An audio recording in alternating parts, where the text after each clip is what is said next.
running through a forest. It is late at night and the sky is black as pitch. There is nothing to light your way, save for the moon's milky glow, but its rays cannot reach you, not properly. The trees which surround you, jutting out of the earth like eerie monuments to a foreign god, are blotting out most of the light. You cannot see where you are going. Even if you had commenced your flight at a more sensible hour, however, with the light of the sun to aid you, it will be of little use. You do not know where you are going. You have no map, no route, no plan. You are not running, you are running, like a frightened animal, anxious and nervy, with no destination in mind. You have no desire, as you run, save to escape. You cannot let yourself be caught. If that were to happen, you are certain that you would be ruined. You have no choice, therefore, but to keep going, on and on and on, through your feet, though your feet are screaming at you for mercy. You have no idea how long you have been running. Time has begun to blend together. It has lost all meaning. Something sharp snapped at the hem of your skirt, but you do not have the luxury to pause and examine what has happened.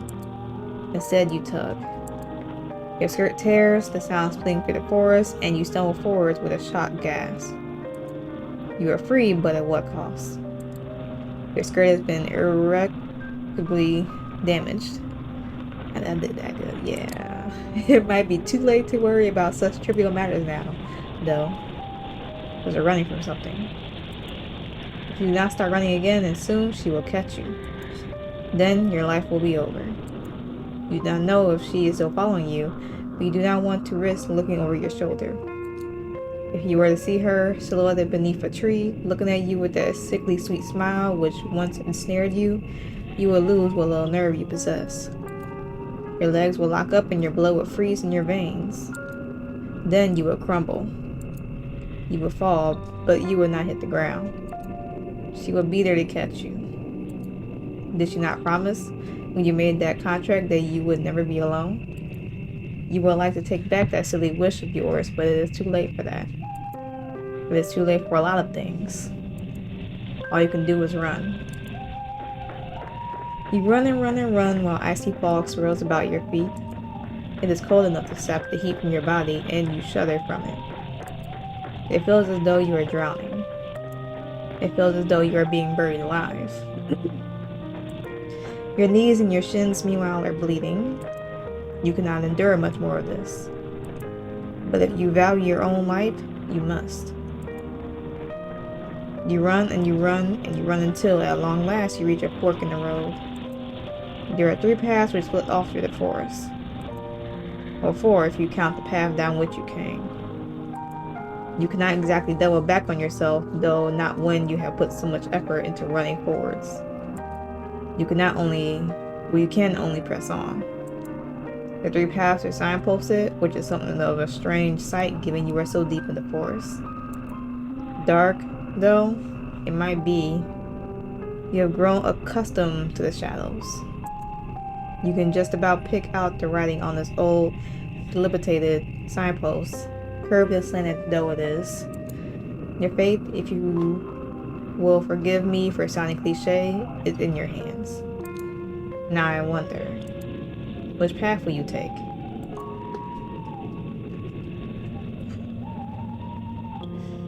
Well, if you want to play this game for yourself, of course, like I always say in my videos, if you watch them beforehand in the description, that's where everything is for this game will be. But I'm not exactly sure. I could go to the village, but I feel like there might be solitude there, but at the same time I feel like that's where she would expect us to go. Castle, I feel like that is also not a good idea. I feel like maybe the shore is the best bet if we have a mode of transportation. So we'll go that route. And if you want to play the game for yourself and see the other routes, of course, you can, give it a shot for yourself. But we'll go to the shore. So you want to go to the shore. Good idea. What will you discover there, I wonder? This night is far from over, and there are any number of adventures still awaiting you. hope that you have prepared yourself in advance, and I do hope, for your sake, that you have learned how to swim. A good thing this is not me in this game, because I don't know how to swim, so I'll be out of luck. I have a sneaking suspicion that this skill might come in handy. You follow the path which leads to the shore, supporting yourself on weary, aching limbs, which feel ready to snap at the knee beneath the burden of your weight. You are a little more than the wisp of a girl, but you have been running for so long, and your feet are so very numb. You feel like a great, lumbering thing. You need to lie down, and quickly. You only hope that as you continue to run that you will find a means to escape your current predicament by the shore. You do not know what awaits you, but you have visions of a harbor extending out to the horizon, trailing a fleet of white-sailed fishing vessels. Surely there will be a kindly fisherman who will be willing to take you far, far away on this boat, to a place where your pursuer will not be able to find you. You can imagine, too, the face of this kindly fisherman, a face you have lifted from the fairy tales you read in abundance as a small child.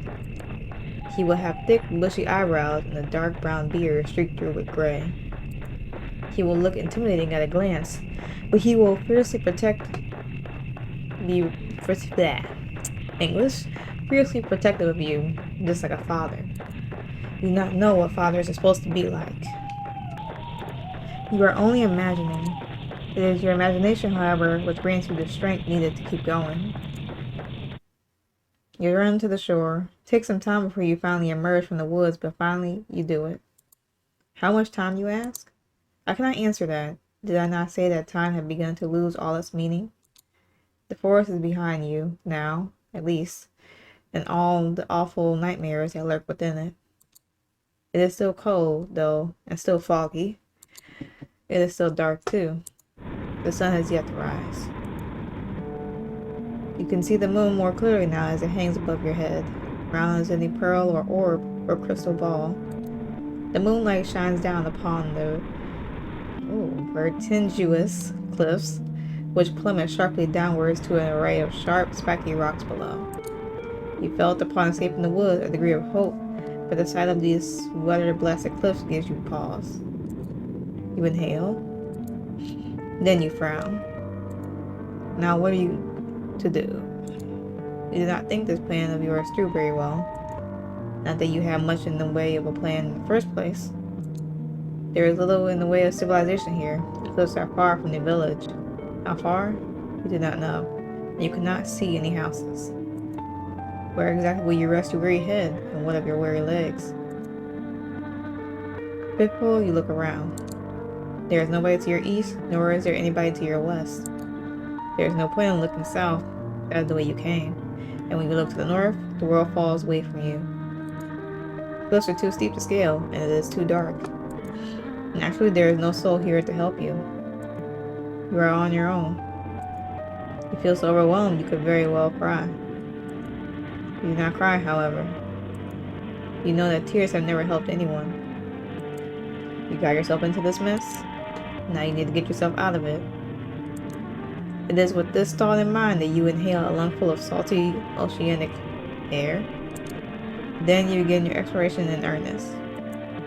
You keep away from the edge of the cliffs, afraid that you might slip and take a sudden, unfortunate tumble into the abyss below.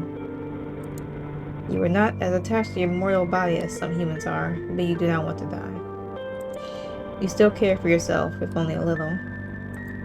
And it is a sense of self-preservation which compels you onwards. You glance this way and that, depressing the tall grass beneath your shoes as you reach for a place of shelter. You'll search for a place of shelter. Surely there must be somewhere. You cannot see any likely looking settlements, but what is that over yonder? Could that be a roof?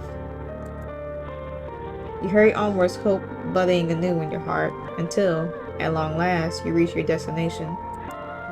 There is a house after all, out here in the wilds, though it doesn't at a glance look very welcoming. The solitary house you discovered, not so far from the cliffs, is rather unremarkable. It is so small and squat, you cannot imagine it contains within it more than one floor. You cannot even imagine that it contains more than one room. Though it is dark, it is not dark enough to mask that the college has something of a slant to it. It is leaning listlessly to one side, like a drunken sailor. The thatched roof, meanwhile, which tops this dwelling, has certainly seen better days. I can imagine. There is a hole in the thatch. There are several holes, in fact, and parts of it look particularly bare, almost bald. That is rather concerning. Should it rain, you will not be properly protected from the elements. Can you really stay the night in such a place? You have some misgivings. But you do not. But do your misgivings matter? Really? When there is nowhere else to go? It is not as though you have any other options. It is with a sense of defeat, therefore, that you approach the college which sticks out of the earth like a tombstone. Part of you wants to turn back, but you know that would be foolish. The windows of the college are dark, but that does not necessarily mean it is empty. It is rather late at night, after all. Whoever lives here, if needed, anybody who does live here, might be asleep. You cannot imagine the owners of this college will appreciate being roused so very late at night. You cannot let yourself worry too much about these small details, however. Otherwise, you will never get anywhere. You swallow. The taste of the salty sea breeze is pungent in the back of your nostrils. Then you wrap the knuckles of your fist right on the door. You rap quietly at first. You do not hear any resultant shuffling inside the cottage. Perhaps you did not use enough strength. Emboldened, you rap your knuckles on the door for a second time, more loudly this time. Wait a few more moments, but still you cannot hear anything. Perhaps the cottage is unoccupied after all. If you're not for a third time, then wait. Third time is, as they say, the charm. But for all that, your knocking goes unanswered. Well, nobody can say that you did not try. More intrigued now than anxious, your fingers find the handle of the door. You pull it down, and to your surprise, it yields easily. The door swings back for you, as if by magic. It feels almost as if this was preordained. You step a foot inside the college, which is very dark, and glance around. It is hard to see given the lateness of the hour, but the college's interior is about as inspiring as its exterior. Which is to say, not very. It is every bit as small and as cramped as you fancied when you observed it from the outside. There are a few cupboards which line the walls, a wood fire which has been extinguished, and a straw pallet on the floor which must function as a bed. Your search is unsuccessful, however, when it comes to trying to locate other humans. You cannot find another soul. Surely that is to your benefit, though. If nobody else lives here, then you might as well make yourself at home. Or as at home as one can be, suppose in a small, cramped cottage such as this, with holes in the roof. You close the door behind you, then approach the straw pallet. All of a sudden, you feel incredibly weary. Tiredness that assails your limbs is absolute, so intense it overcomes the last of your concerns. You settle down upon the straw pallet, yawning as you do. It is not comfortable, but being able to lie down eases some of your aches and pains. Lying down, even on an uncomfortable makeshift bed such as this one, is better than standing. It is far, far better than running. Your eyelids fall shut, the lashes melted together, and soothed by the sounds of the wind and the distant rolling of the waves, you fall asleep. Then you begin to dream. Okay.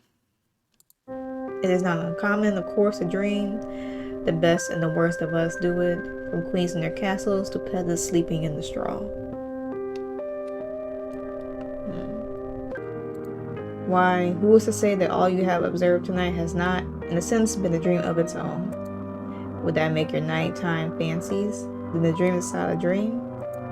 Perhaps our dreams are empty, hollow things stacked inside one another like little wooden dolls. It is not a whimsical thought. How very droll. Okay. Your dreams, however, cannot be called whimsical, and neither are they particularly droll. They are not pure fabrications, as dreams sometimes are fleeting, fancies which can never come to pass.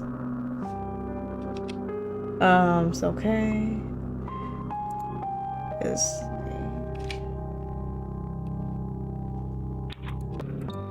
Your dreams are rather more pernicious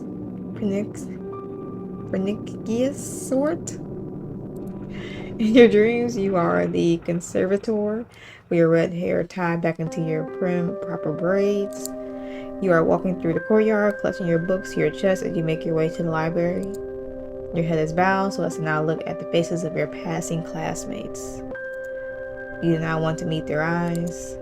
These girls with their sensible braids and their sensible shoes are merciless. You hunch your shoulders together in this dream of yours so as to not draw attention, but alas, it is not enough.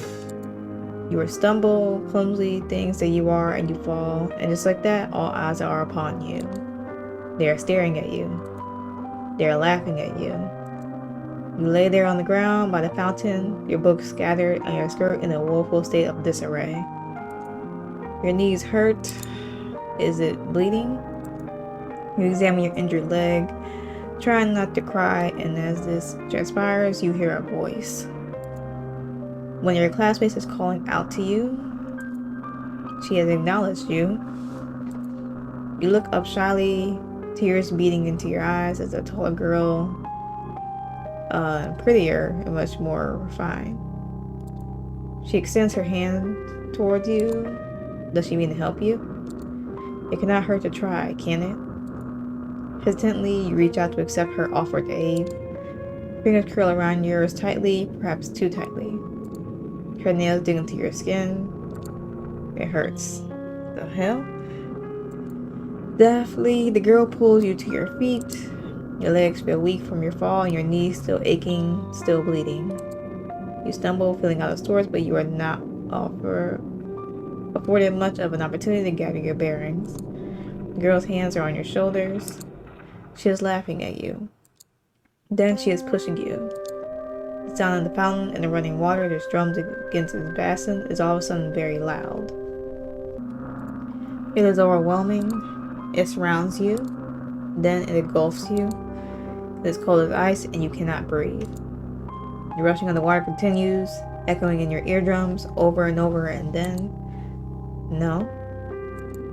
You do not want to remember this. What good will it do? It is in the past, where the past ought to remain. You are never going to go back, not even in your dreams. It is this determination which forces you back into the world of the waking with a start. Okay. You gasp like a fish as you sit upright. Your eyes are naturally wide. You feel weary from a lack of sleep, and with half-lidded eyes, you glance about. It is still dark inside your cottage. Sky visible from beyond the window splashed, still with stars. How long were you asleep? You're not sure. Your dream was so very detailed. It really did feel that you had been transported to a different time, to a different place. When you inhale, you can taste rank, full-tide water in your mouth. Tentatively, you pat yourself down, your fingers trailing against the front of your uniform. So vivid was your dream, you half expect to find that your clothes are damp. This is not the case, however. You are in fact perfectly dry. Well, now, what are you to do? Will you go back to sleep? It's not the best option available to you. You're very tired, but your senses feel too overwrought all of a sudden for sleep. You do not think you could bear it. On unsteady legs, you rise to your feet, then stand by the window. You look out to the starry sky and to the pitted moon which hangs amongst them, and you frown. You cannot hear the wind outdoors howling like an injured animal, or you can hear, and more softly the ebb and flow of the waves as they meet the cliffs. But that is not all. What is that sound? Why, it's almost like singing. The voice is very far away enough that you cannot pick out any individual words, nor even the individual syllables, but there is a haunting quality to it. The singer, whoever they are, possesses quite their pretty voice, high and clear like a bell. Time to run? The song is a melancholy one which stirs your heart. Curiosity takes to the root inside you, as it is during that fateful day you found that book in the library. Logically, you know you should not go outdoors to seek the source of the singing, but emotionally, that's another matter altogether. You really should have learnt your lesson by now. You should know better than to go sticking your nose into business which does not concern you. But naughty little girls such as you never do learn. Across the old fisherman's cottage as though in a dream, and reach for the handle of the door. Handle depresses easily enough beneath your grasping fingers, and the door opens with a click. The rest of the world yawns before you, framed in the doorway, all of it bathed in moonlight. You thought it was cold inside the cottage, but it's colder still now that the door is open. An unpleasant wind rushes forth to meet you, knifing mercilessly through the fabric of your uniform. You look across the cold hospital landscape, your fingers clenched into fists at your sides. Then, as you step out into the unknown, you canvas the cliff face, led by nothing more than a luxurious singing. It's haunting and ethereal is its voice as it hangs onto the breeze. It will be enough to send 1,000 ships off to war. You keep walking into the night till you reach the very edge of the cliffs where they drop downwards into empty air. You ought to not go any further, but the voice had yet to cease. You can still hear it echoing inside your head. It compels you to act. You look down at the shore, which seems like a dizzying distance away, then out to the ocean, which is breaking against the scattered rocks below. Your eyes narrow with determination. Then you take a step towards the cliff. The cliffs are steep and the rocks below them are sharp. You can see them glinting in the darkness, their tips jagged like the teeth of hungry predators. The cold wind blows, rocking your hair, and you shudder from it. Your shoes are not built for scaling cliffs, and your heels do not have much in the way of purchase, particularly not when the cliffs are so steep. Clinging to the cliffs is no small feat, yet you are determined to ease yourself down to the shore, in one piece preferably. Why? Why? The wind is so powerful, it feels as though there is something deliberately malicious to it. You shouldn't be doing this. You wonder, during your descent, oh wow, we're descending, if it means to knock you off of your perch on purpose, to cast you down to the rocks below. Well, if that is what it wants, and you refuse to give to it the satisfaction. You can be awfully stubborn at times, and now is one of them. You continue to climb. How long have you been at it now? Until at long last your feet meet the shoreline below. You made it, and you did not sustain too many injuries.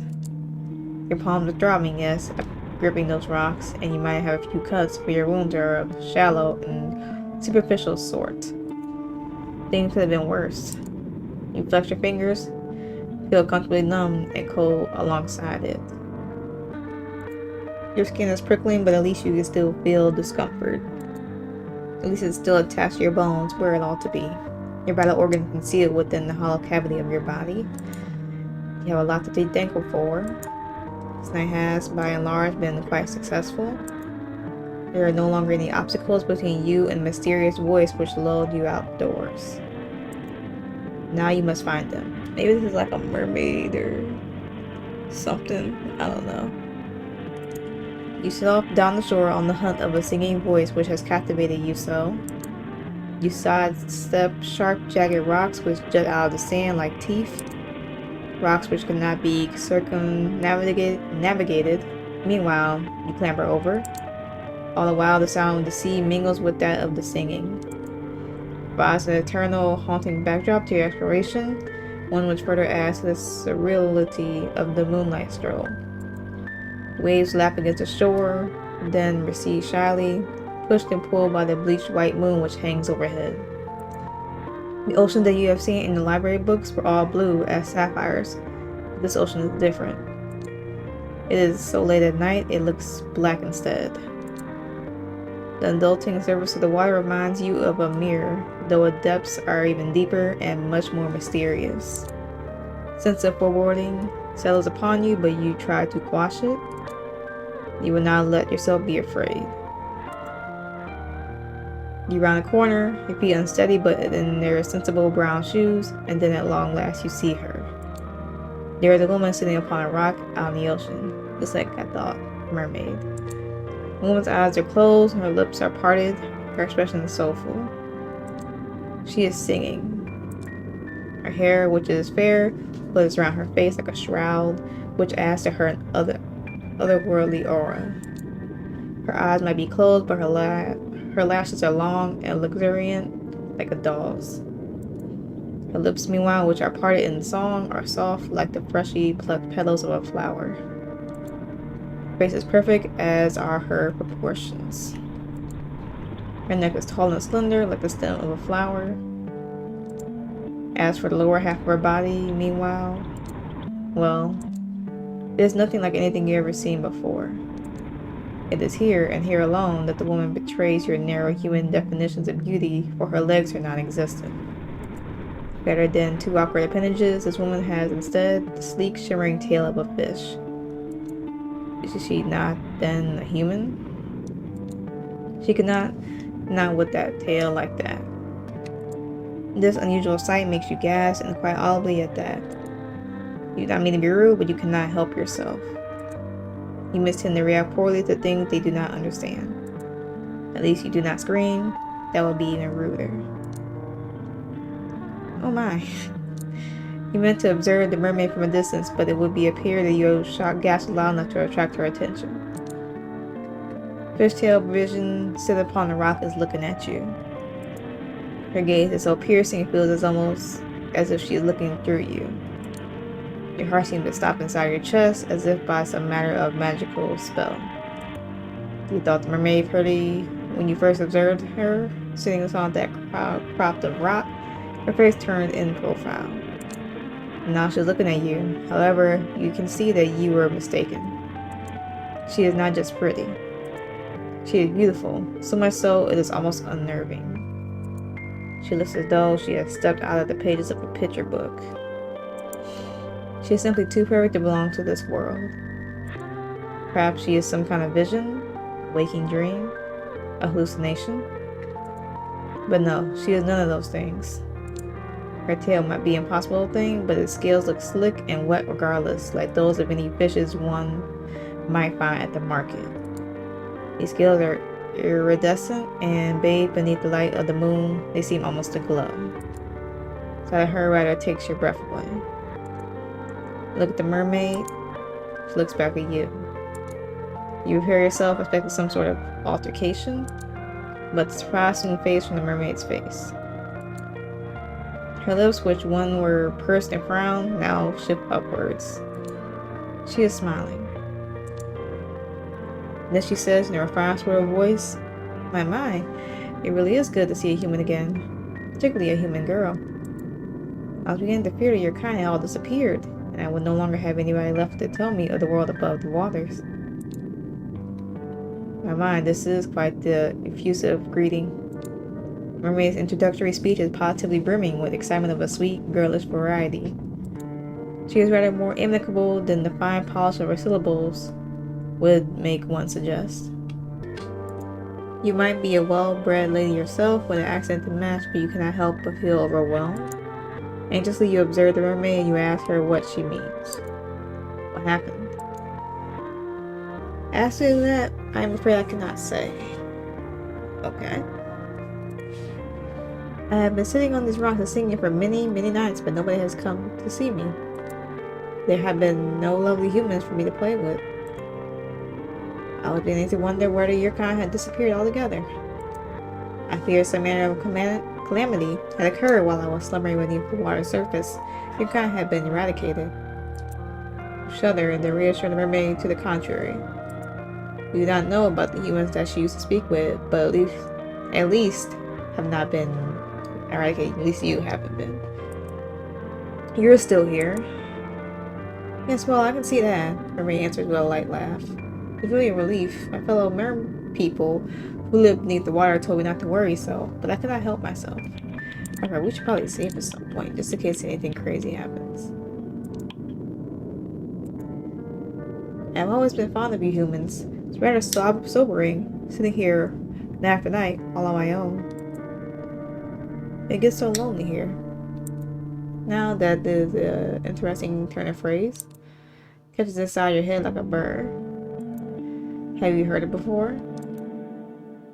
So dear human, did you say that you were unfamiliar with these parts? Hesitantly, you examine the mermaid. Doubtless, though you might be at times, you are not so very so similar that you could not detect a note of longing in the mermaid's voice. It is evident as she looks at you that she is hoping for a particular answer to her query. This answer, last, is not one that you can furnish her with.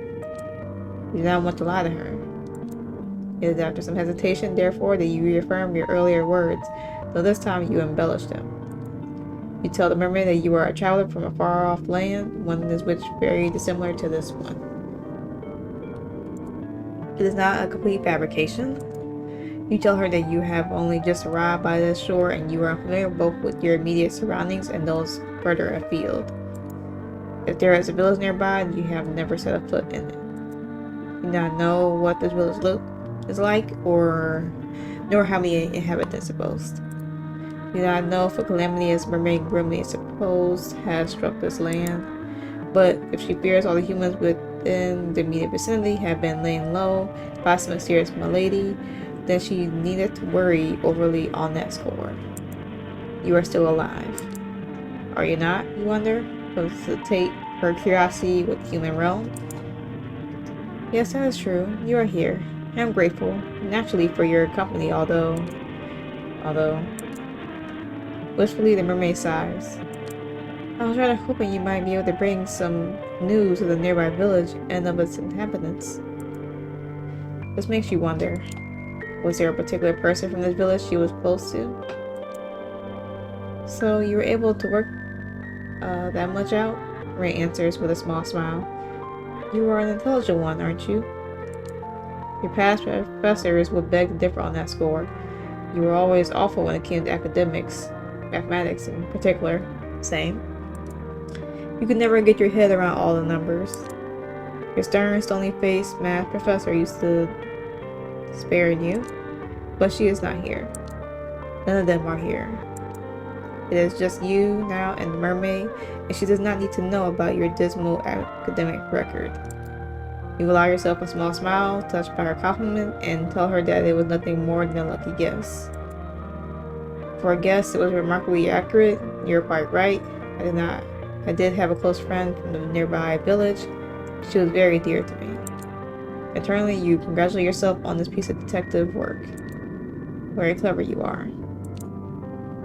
There are many humans in this world, of that I know. The human who spoke with me, however, was special. She was my human. Oh, and I feel the catch possessive note in the rain. Oh, that's her speaking. Oh. And I cherish her dearly. She would come to me on the rock late at night when she was finished with her chores and we would talk. I asked her a good number of questions about the human realm and about her customs. I fear my endless inquiries must have been rather tedious, but she was always happy to indulge me. She never once warned me for my ignorance, and neither did she make me feel like a fool. She always made time for me, no matter how many demands she had on her time. She was a farmer's daughter, and she was awfully busy from dawn until dusk, threshing hay and taking the animals out to the pasture. She told me of her work, and I marveled at her. Slender though she was, she possessed a truly tremendous amount of strength. I, who have lived on the ocean all my life, cannot countenance working as hard as she did, but she did bear her burdens without complaining. She was not the prettiest human who would walk the earth, but that mattered not to me. Our conversation was engaging, and I knew through our continued encounters that she meant no ill will. She did not have even a single drop of malice in her heart. The wistful manner in which the mermaid speaks of her friend makes you feel, for a few brief moments, flicker some ugly primordial emotion. Could it be jealousy? It is painful, isn't it, to hear others wax poetic about those they hold dear, particularly when you yourself have never been regarded in such an intimate manner. You have for many, many years been woefully alone, but you are not alone now. You are with their mermaid, and she is with you, and though she might prefer to be in company of an industrious farmhand, the farmhand is not here. Yeah. We'll keep going a little bit more. Where did she go? Oh, if only I knew. She quite simply disappeared one day, almost as if she had been whisked away by a wicked spirit. It seems like quite the anticlimactic ending for such a close relationship. Did the farmhand not tell her companion beforehand that she might one day disappear? No, she did not. Nothing of the sort happened. It was all very sudden. So you ask, feeling affronted on the mermaid's behalf, did she not give you any warning? Not a single one. And when you ask, did she disappear? I do not know, in truth. Time is a strange concept to beings such as myself, particularly as it seems to ebb and flow differently, both above and below the surface. You humans have a strange compulsion to pin down and place labels upon everything. You have names for your seasons and for your months, and even for your days of the week. It is all very precise. We merfolk, however, do not bother with such affairs, perhaps because we live for so long, much longer than humans do. We have no need to obsessively document our days, not when we have so many of them at our disposal. This curious remark catches your attention. How long exactly do mermaids live for? Mermaid does not look much older than you, but you cannot help but wonder. How am I nosy, are we? The mermaid asks, and she laughs, a soft tinkling sound like that of a bell, which makes you blush. Were you being nosy? Perhaps you were. You have always had a thirst for knowledge, not of the dry, dusty academic variety, but of stories people with strange persons. Literature was the only subject you were never, ever really good at. Again, it's hard for me to quantify, but to put it in terms of a human like you can understand, I suppose we mermaids can live for centuries. Centuries.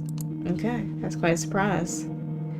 Yeah, I think this is a good time to need to save, because honestly, I think this is supposed to continue on for like, if I'm correct, approximately 2 to 3 hours of reading, 50k words. So it is longer. It's not a demo as far as I know, but it does have different endings, about 3. So we took the route with the going to the shore. Not exactly sure how this is gonna end.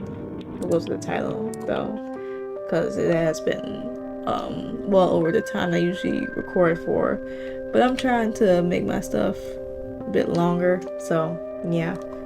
But this is It Gets So Lonely Here, so if you are curious about this game and want to play it for yourself and see how this ends, at least with this part, of course everything will be in the description below. Of course you have the gallery, but we only have the mermaid so far. So I might continue this in another part, I might not, I'm not exactly sure. But I do like the aesthetics. I like the, you know, how the plot is developing so far, and the characters. Mermaid's very pretty, she is very nice, but we didn't actually get her name, unfortunately. We just know that she's a mermaid. But yeah, so this game, if you want to play it, like I said, description below. If you like this video, don't hesitate to like, share, comment, subscribe, all that fun stuff. And with that being said, I will end it here so I do not but ramble too long. So hopefully y'all had a good day, a good yesterday, and better tomorrow, and I'll catch y'all in the next video.